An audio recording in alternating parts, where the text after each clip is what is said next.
गणेशाय नमः. हिंदू धर्मामध्ये देवी देवतांना प्रसन्न करण्यासाठी फुले वाहणे हा एक अत्यंत महत्त्वाचा भाग मानला जातो. फुले वाहिल्याने देवी देवता प्रसन्न होतात.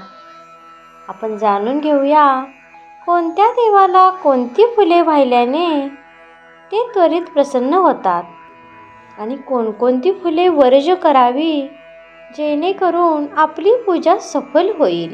ओम गणपती नमो नमः. गणपती बाप्पांना दुर्वा व लाल फुले वाहावीत. जास्वंद, शमी, मंदार फुले ही त्यांना अत्यंत प्रिय आहेत. भाद्रपद शुद्ध चतुर्थीला पहिला दिवस सोडून इतर कोणत्याही दिवशी गणपतीला तुळशी कधीही वाहू नये. ओम नमः शिवाय. भगवान शंकरांना पांढरी फुले व बेलपत्र वाहावी.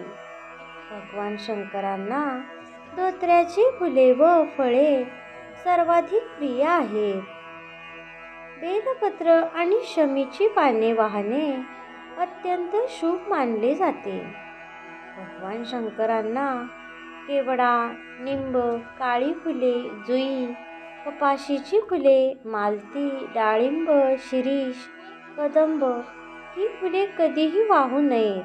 श्री विष्णू भगवान विष्णूस तुळस, कण्हेर, मोगरा, अशोक, पिवळी फुले वाहावीत. कमळ, जुई, कदंब, केवडा, चाफा, वैजयंती, वासंती, अशोक, चमेली यांची फुले विष्णूस विशेष प्रिय आहेत. तुळशीपत्र वाहिल्याने भगवान विष्णू शीघ्र प्रसन्न होतात. कांचन, रुई, धोत्रा, सेमलकुडा ही फुले विष्णूस कधीही वाहू नयेत. श्री गुरुदेव दत्त.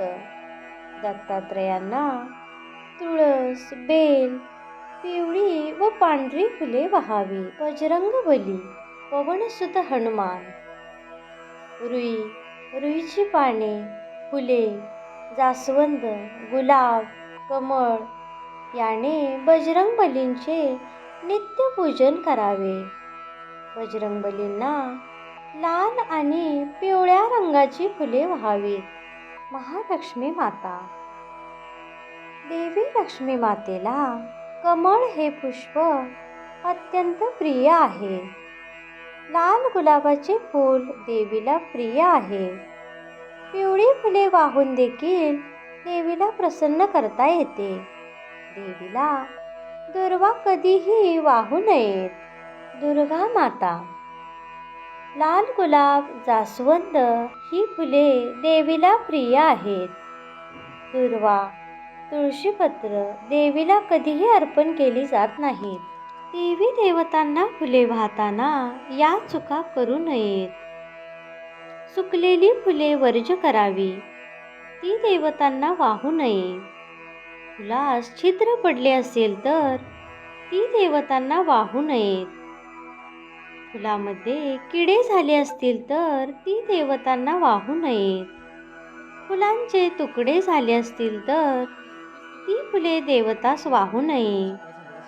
उजव्या हातानेच फुले तोडावीत आणि उजव्या हातानेच ती देवाला अर्पण करावीत, जेणेकरून आपली पूजा सफल होईल व देवी देवता आपल्यावर प्रसन्न होतील. नवनवीन व्हिडिओ पाहण्यासाठी माझ्या चॅनेलला नक्की सबस्क्राईब करा. बेल आयकॉनवरही क्लिक करा. धन्यवाद.